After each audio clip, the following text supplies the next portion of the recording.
Привет всем, с вами Дэн, и давно мы с вами ждали эту модель от Дмитрия Чугунова. И смотрите, уже и транспортная упаковка брендированная из Саранска с любовью. Ну а мы все любим Дмитрия Чугунова, потому что каждая его модель это такое маленькое механическое, а иногда и кварцевое произведение искусства.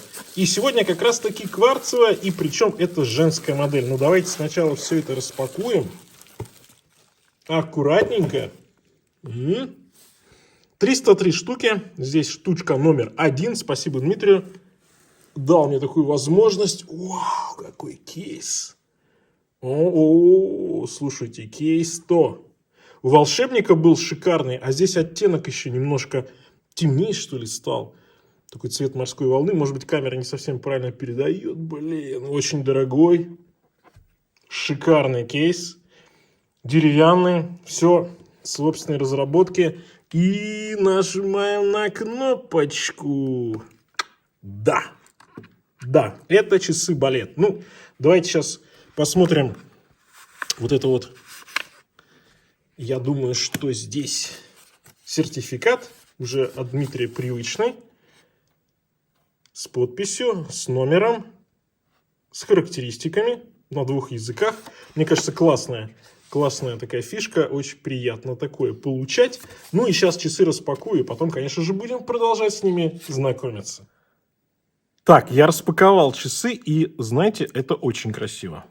Это красиво, это элегантно, это эстетично. Особенно вот смотришь на восприятие балерины на вот этом циферблате, и да, это классно. Ну, давайте сначала расскажу про эти часы, про характеристики, а потом уже будем высматривать мельчайшие детали. Значит, русский балет называется модель. Здесь в центре у нас изящная балерина из серебра, танцует, да, циферблат из авантюрина, мерцающий такой вот оттенок получается, да. Это лимитка, как я уже сказал, 303 штуки. Продавались они по 72 тысячи рублей. Честно говоря, не знаю, есть ли возможность сейчас купить или нет, но я оставлю ссылку на телеграм Дмитрия. На всякий случай, эти часы победитель конкурса «Лучшие российские часы 2025 года» в номинации «Часы из драгоценных металлов». Внутри кварц ЯТА E61.031. Ну и на задней крышке здесь Большой театр.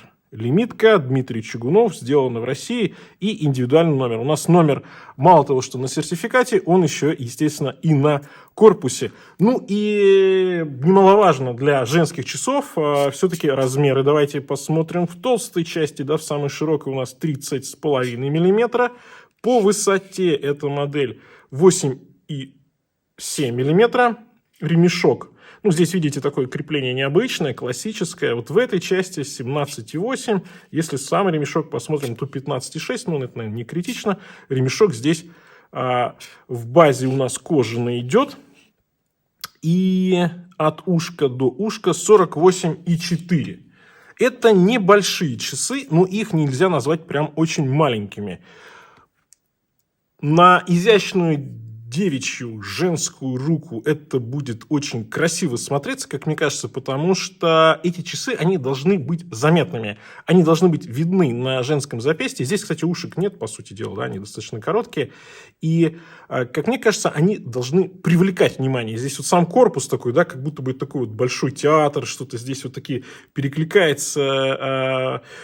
Здесь у меня ассоциации именно с этим. А сама балерина, мне такое ощущение, что как будто бы она стоит на земном шаре, что ли, да, и танцует, да, застыла в таком вот изящной позе, в танце, и как будто бы это, да, русский балет идет по планете. В принципе, ассоциации, как мне кажется, такие достаточно понятные, потому что русский балет у нас и ассоциируется всегда, да, вот с таким всемирным значением, с эстетикой, волшебством, изяществом, ну и при этом с монументальностью, и как раз здесь вот и корпус как-то к этому подходит, и Большой театр подходит. Еще, знаете, яйцо, овал, здесь вообще, в принципе, такой корпус, стилистика, это бриге, а с одной стороны, а с другой стороны, я бы здесь даже аллегория такой такой, наверное, с Фаберже, с яйцом, да, можно вспомнить. Опять же, это русская история. И много всего перекликается в этом дизайне часов, поэтому его владелец, наверное, как раз и захочет это показывать. Поэтому эти часы не плоские, да, они не очень маленькие, они как раз должны быть заметны на запястье. Ну, так мне кажется. Девушки, обязательно в комментариях напишите ваше мнение.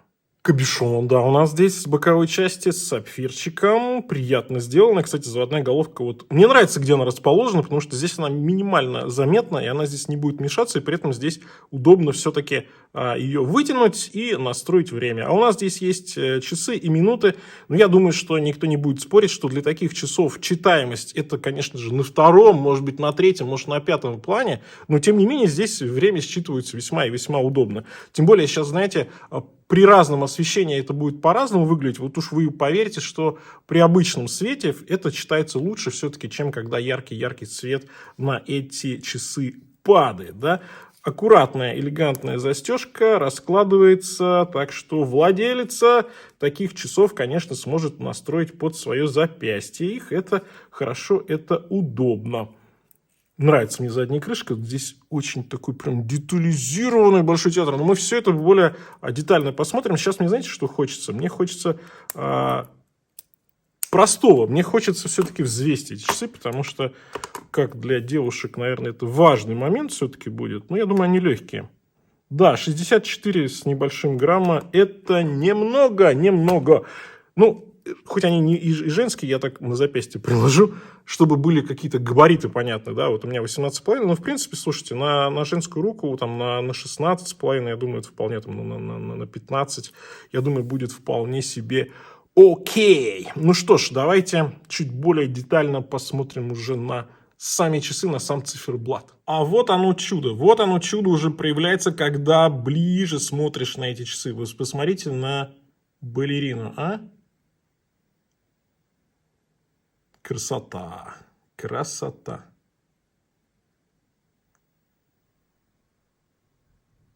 Я же, насколько понимаю, это Кирилл Чернецкий делал, а он делает всегда все по красоте.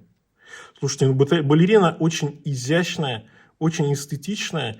И если вы помните, да, «Волшебник изумрудного города», там все было немножко по-другому. Там были все-таки такие мультяшные фигурки, а здесь фигурки настоящие, фигурки уже как человек.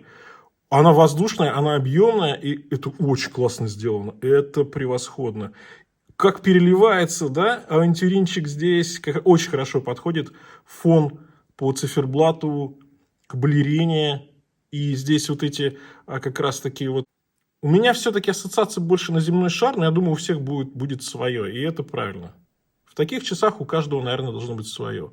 Красиво по корпусу, все очень классно сделано. И крепление ремешка, и боковая часть корпуса.